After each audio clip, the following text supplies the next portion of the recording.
అరుణోదయ కార్యక్రమంలో అనుదినము మాతో కలిసి దేవుణ్ణి స్తుతిస్తున్న మా ప్రియ సోదరి సోదరులకందరికీ మన ప్రభువైన యేసుక్రీస్తు అమూల్యమైన నామమున అందరికీ ప్రేమతో వందనాలు.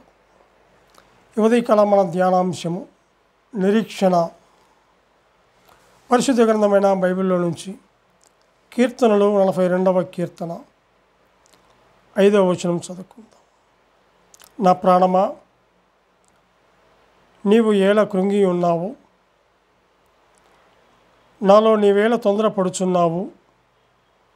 దేవుని యందు నిరీక్షణ ఉంచుము, ఆయనే నా రక్షణకర్త అనియు నా దేవుడనియు చెప్పుకొనుచు ఇంకనూ నేను ఆయనను స్తుతించెదను.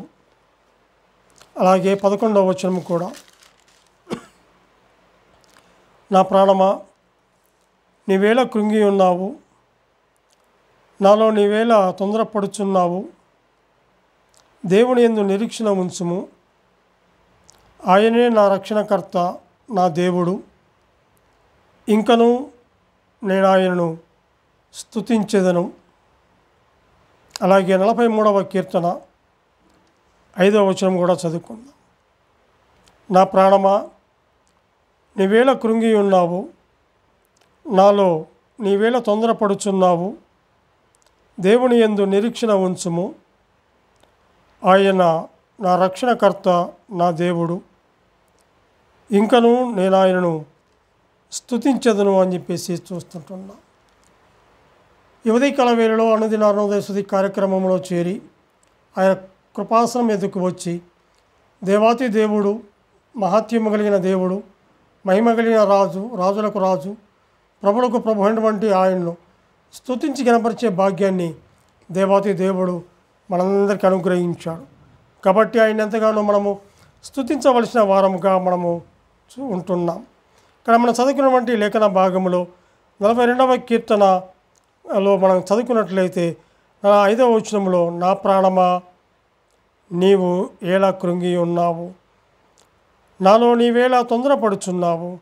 దేవుని యందు నిరీక్షణ ఉంచుము, ఆయనే నా రక్షణకర్త అనియు నా దేవుడనియు చెప్పుకొనుచు ఇంకనూ నేను ఆయనను స్తుతించెదను అని చెప్పేసి చూస్తుంటాను. ఈ యొక్క కీర్తనకు పైభాగములో గమనిస్తే ద్వితీయ స్కందము అని వ్రాయబడింది. ప్రధాన గాయకునికి కొరాహు కుమారులు రచించినది దైవ ధ్యానం అని చెప్పేసి మనం చూస్తుంటున్నాం. నిరీక్షణ అనే మాట మీద మనము మాట్లాడుతూ ఉంటుండగా, నా ప్రాణమా, నీవేళ కృంగి ఉన్నావు, దేవుని యందు నిరీక్షణ ఉంచుము, నా రక్షణకర్త అని నా దేవుడు అని చెప్పుకొనుచు ఇంకనూ నేను ఆయన్ను స్తుతించెదను అని చెప్పి చూస్తున్నాను. అవును, ఆయనే రక్షణకర్త, ఆయనే దేవుడు. అంతేకాదు, కానీ ఆయన యందు నిరీక్షణ కలిగి ఉండాలి. ఆయన యందు, దేవుని యందు ఎప్పుడైతే నిరీక్షణ కలిగి ఉంటామో దేవుడు దీవిస్తాడు. ఇక్కడ గమనించినట్లయితే, దుప్పి నీటి వాగుల కొరకు ఆశపడినట్లు దేవా, నీ కొరకు నా ప్రాణము ఆశపడుచున్నది. నా ప్రాణము దేవుని కొరకు తృష్ణగొనుచున్నది, జీవము గల దేవుని కొరకు తృష్ణగొనుచున్నది అని చెప్పేసి చూస్తాడు. వారి తృష్ణ, దేవుని కొరకు తృష్ణ. నా ప్రాణమా, నా ప్రాణం ఆశపడుచున్నది నీ కొరకు, నీ కొరకు దేవా, నీ కొరకు నా ప్రాణం ఆశపడుచున్నది. దుప్పి ఎలాగైతే నీటి వాగుల కొరకు ఆశపడుతుందో, ఆ నీటి కొరకు ఎలాగైతే ఆశపడుతూ ఉన్నదో, అలాగూ నీ కొరకు నా ప్రాణం ఆశపడుచున్నదని మనము చూస్తుంటున్నాం. ఇక్కడ గమనిస్తే 43:5లో కూడా చూస్తే, కృంగిపోక దేవుని యందు నిరీక్షణ కలిగి ఉండటం మంచిది. కృంగిపోకూడదు. ఎందుకంటే ఆయన సన్నిధిలో నిత్యము ఆయన సన్నిధిలో మనం కూర్చొని ఆయన మాట మనం వినవలసిన వారముగా ఉంటున్నాం.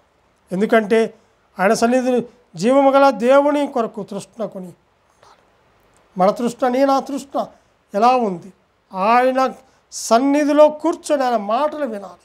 జీవపు కలిగిన మాటలు, జీవాధిపతి అయినటువంటి మాటలు, ఆయన చెప్తున్నటువంటి మాటలు ఎంతో విలువైనటువంటి మాటలు. జీవము గల దేవుని కొరకు తృష్ణ కొనుచున్నది, దేవుని సన్నిధికి నేను ఎప్పుడు వచ్చేదను, ఆయన సన్నిధి నేను ఎప్పుడు కనబడదను ఆ తృష్ణ ఉండాలి. ఎందుకంటే ఆయన నమ్మిన వారి యొక్క హృదయాల్లో ఏముండాలి? ఆ తృష్ణ ఉండాలి. ఆయన సన్నిధికి ఎప్పుడు వెళ్ళాలి, ఆయన యొక్క సన్నిధికి వెళ్ళి ఆయన మాటలు ఎప్పుడు వినాలి అనే ఆ తృష్ణ ఉండాలి. దుప్పి ఎలాగైతే నీటి కొరకు ఎలాగైతే ఆశపడుచున్నదో, దేవుడిచ్చిన పరిశుద్ధ గ్రంథమైనటువంటి ఆ బైబిల్లో ఉన్నటువంటి 2 అంచులు కలిగినటువంటి ఖడ్గం ఉన్నటువంటి ఆ మాటలు వినటానికి తృష్ణ కలిగి ఉండాలి. దేవుని సన్నిధికి వెళ్ళడానికి తృష్ణ కలిగి ఉండాలి. దేవుని సన్నిధికి వెళ్ళడానికి సిద్ధపాటు కలిగి వెళ్ళాలి. దేవుని సన్నిధికి వెళ్ళాలంటే భయభక్తులతో వెళ్ళాలి. దేవుని సన్నిధికి వెళ్ళాలంటే ఆయన సన్నిధిలో మనము ఉన్నాము అంటే భయముతో వణుకుతో మనం ఉండవలసిన వారముగా మనం ఉంటున్నాం. ఎందుకంటే ఆయనే మన నిరీక్షణ, ఆయనే కృప కలిగిన దేవుడు. కృప కృంగిపోక దేవుని యందు రక్షణ కలిగి ఉండుట మంచిది అని చెప్పి చూస్తుంటున్నాం. ఇదే 27వ కీర్తన 14వ వచనంలో కూడా గమనించినట్లయితే 14వ వచనంలో, యెహోవా కొరకు కనిపెట్టుకొని ఉండుము, ధైర్యము తెచ్చుకొని నీ హృదయమును నిబ్బరముగా ఉంచుకొనుము. యెహోవా కొరకు కనిపెట్టుకొని ఉండుము, ఆయన కొరకు కనిపెట్టుకొని ఉండాల. ఇక్కడ గమనిస్తే యెహోవా కొరకు కనిపెట్టుకొని ఉండుము, ధైర్యము తెచ్చుకొని నీ హృదయమును నిబ్బరముగా ఉంచుకొనుము. నిబ్బరము కలిగి ఉండాలి, ధైర్యము కలిగి ఉండాలి, కనిపెట్టుకొని ఉండాలి. యెహోవా కొరకు, ఎవరి కొరకు? యెహోవా కొరకు కనిపెట్టుకొని ఉండాలి. ఆయన వస్తాడన్న దేవుడు రాకమానుడు, ఆయన కొరకు మనము నిరీక్షణ కలిగిన వారముగా ఉండి ఆయన కొరకు ఎదురు చూసేవారముగా ఉండాలి. ఈ లోకములో మనము ఎంత కాలము ఉంటామో మనము తెలియదు, కానీ ఆయన కొరకు కనిపెట్టుకునే వారముగా ఉండాలి. ధైర్యముతో ఆయన కృపాసనం మీదకు వచ్చి ఆయన మాటలు వినే కృపను దేవుడు నీకు నాకు అనుగ్రహించాడు. ఆయన మాటలు వినడం వలన ఎంతో మేలు ఉందని చెప్పేసి మనం చూస్తూ ఉంటున్నాం. యెహోవా కొరకు కనిపెట్టుకొని ఉండాలి. 37వ కీర్తన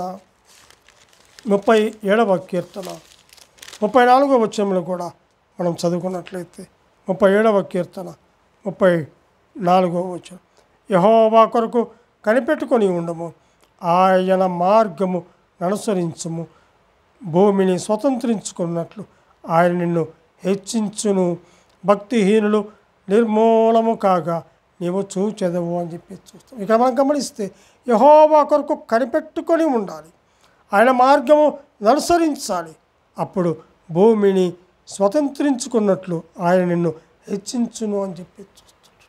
ఎప్పుడైతే ఆయన దక్షిణ హస్తముల కింద దాగి ఉంటామో, ఆయన బలిష్టమైనటువంటి హస్తముల కింద దాగి ఉంటామో, ఆయన సన్నిధిలో ఎప్పుడైతే దీనత్వము కలిగి ఉంటామో, ఆయన సన్నిధిలో ఎప్పుడైతే నిరీక్షణ కలిగి ఉంటామో, ప్రభువా నీవే మా దేవుడు, నిరాకడతి సమీపంలో ఉన్నది, మా హృదయముల స్థితిలో మీ వాక్యాన్ని నింపుకొని, ఆయన 2 అంచులు కలిగిన ఖడ్గమటువంటి మీ వాక్యాన్ని మా హృదయమును మా నోటను ముంచుకొని నిరాకడ వరకు మేము కనిపెట్టుకొని ఉండే భాగ్యాన్ని మాకు దయచేయి ప్రభువా అని చెప్పేసి మనము ప్రార్థన చేయాలి, ఆయన స్తుతించాలి.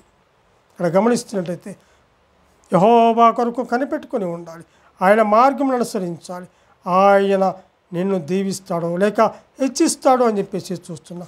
31వ కీర్తన 24వ వచనంలో కూడా 31వ కీర్తన 24వ వచనం, యెహోవా కొరకు కనిపెట్టుకొను వారలారా మీరందరూ మనస్సున ధైర్యము వహించి నిబ్బరముగా ఉండండి. మీరందరూ అంటున్నాడు, యెహోవా కొరకు కనిపెట్టుకుని వారలారా, ఆయన రాకడకు కనిపెట్టుకుని వారలారా, ఆయన యందు నిరీక్షణ ఉంచిన వారలారా, ఆయన యందు మనసు ఉంచిన వారలారా, ఆయన యందు భయభక్తులు కలిగిన వారలారా, ఆయన కొరకు కనిపెట్టుకుని ఉన్న వారలారా, మీరందరూ మనసున ధైర్యము వహించి నిబ్బరముగా ఉండండి. ఆయన యందు మనసు నిబ్బరము కలిగి ఉండాలి, ధైర్యము కలిగిన వారముగా ఉండాలి. ఎందుకంటే ఆయన నమ్మదగిన వాడు. యెహోవా కొరకు కనిపెట్టుకుని వారు మనస్సున ధైర్యం వహించి నిబ్బరముగా ఉండాలని మనం చూస్తుంటున్నాం. ఆయన కొరకు కనిపెట్టుకోవాలి. వారు ఆయన బట్టి సంతోషించాలి. ఆయన వారి యొక్క హృదయ వాంఛను తీర్చేవాడుగా ఉంటున్నాం. 37వ కీర్తన 4-5 వచనాలు కూడా గమనించినట్లయితే, యెహోవాను బట్టి సంతోషించుము, ఆయన నీ హృదయ వాంఛను తీర్చును, నీ మార్గమును యెహోవాకు అప్పగింపము, నీవు ఆయనను నమ్ముకొనుము, ఆయన నీ కార్యమును నెరవేర్చును. ఎప్పుడైతే ఆయన యందు భయభక్తులు కలిగి ఉంటామో, ఎప్పుడైతే ఆయన యందు నిరీక్షణ కలిగి ఉంటామో, ఆయన కొరకు ఎప్పుడైతే కనిపెట్టుకొని ఉంటామో, ఆ యెహోవాను బట్టి సంతోషిస్తామో, హృదయ వాంఛను తీర్చేవాడుగా ఉంటున్నాడు. ఆయన హృదయ వాంఛను తీర్చేవాడుగా, హృదయమును ఎరిగినవాడుగా ఉంటున్నాడు, హృదయాంతరంగంలో ఎరిగినవాడుగా ఉంటున్నాడు, నన్ను చూస్తున్నవాడుగా ఉంటున్నాడు. మనము భూమి మీద ఉన్నాము, ఆయన ఆకాశమందు ఉన్నాడు. ఆయన చేసే కార్యములు ఎంతో గొప్పవిగా ఉన్నాయి. ఆయన యందు నిరీక్షణ కలిగిన వారిని విడిచిపెట్టేవాడు కాదు. ఆయన యెహోవాను బట్టి సంతోషించుము, ఆయన నీ హృదయ వాంఛను తీర్చును, నీ మార్గమును యెహోవాకు అప్పగించు. మమ్మల్ని నీ మార్గములు నా మార్గములు యెహోవాకు అప్పగించే వారిగా ఉండాలి. ఎప్పుడైతే ఆయనకు అప్పగిస్తామో, ఆయన యందు నమ్మిక ఉంచుతామో, ఆయన చేసే కార్యములు ఎంతో గొప్పవిగా ఉన్నాయి. అట్టి గొప్ప దేవుని మనం స్తుతించాలి.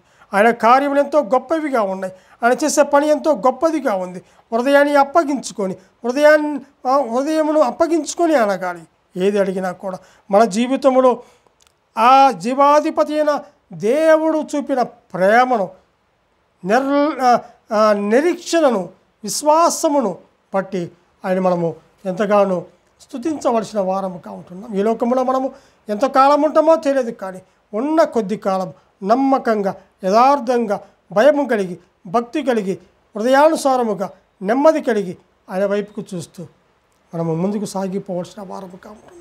శుభప్రదమైన నిరీక్షణ నీకు నాకు అనుగ్రహించాడు. ఈ లోకం విడిస్తే అదిగో ఆ పరలోక పట్టణములో ఆయనతో కూడా సదాకాలము, శాశ్వత కాలము ఆయనతో ఉండే భాగ్యాన్ని దేవాతి దేవుడు నీకు నాకు అనుగ్రహించాడు. ఎంత ధన్యులము! అట్టి ధన్యత నీకు నాకు అనుగ్రహించాడు. అట్టి నిరీక్షణ ఇచ్చినటువంటి, శుభప్రదమైన నిరీక్షణ ఇచ్చినటువంటి ఆ దేవాతి దేవుణ్ణి స్తుతించి గణపరచవలసిన వారముగా ఉంటున్నాం. దేవుడు తన వాక్యాన్ని దీవించును కాక. ప్రార్థన చేసుకుందాం. కృపా సత్య సంపూర్ణమైన మా ప్రియ పరలోకపు తండ్రి, మీ ఘనమైన శ్రేష్టమైన నామమునకు స్తోత్రములో చెల్లించుకుంటున్నాం. ఉదయకాల వేళలో తండ్రి నీ కృపాసనం మీదకి వచ్చి జీవాధిపతి వంటి జీవము కలిగిన మాటలను ఆయన చదువుకునే కృపను మీరు మాకు దయచేసేందుకు ఈ స్తోత్రములో చెల్లించుకుని, మా రక్షకుడైన యేసుక్రీస్తు అమూల్యమైన నామమున స్తుతులు స్తోత్రములు చెల్లించి ప్రార్థన చేయుచున్నాము తండ్రి. ఆమెన్.